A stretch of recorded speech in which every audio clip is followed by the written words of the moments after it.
In this video, I'm gonna be walking through how to add internal links in WordPress website.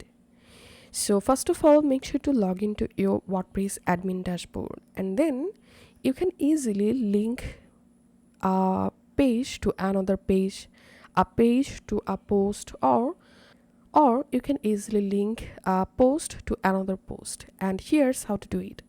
So as you can see right now, I'm in my post section, and here are my all posts. Now I'm going to edit this post, and then you will directly jump into the post or page editor, and the post editor and the page editor is same editor.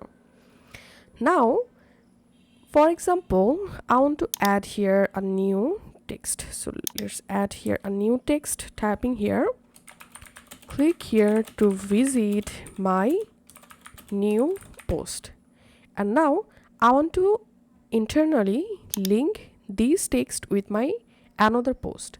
So here's I'm going to opening my blog page and simply opening this post, for example, and here is my post link. So I'm going to copying this link from here and going back to my post editor, and now after selecting the text or line where you want to insert internal link, just click on this link icon, or you can press Ctrl K to open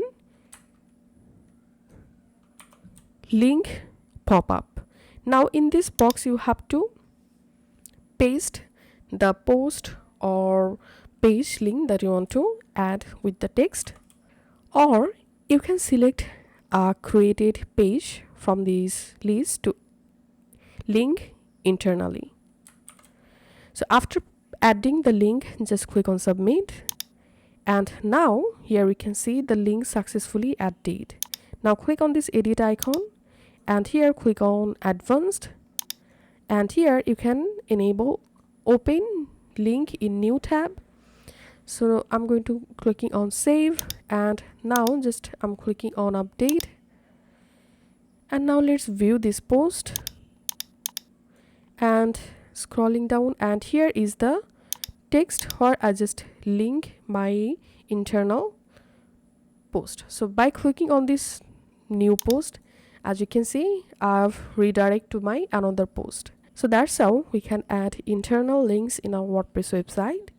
If this video helped you out, please leave a like and leave a comment down below. Thank you for watching.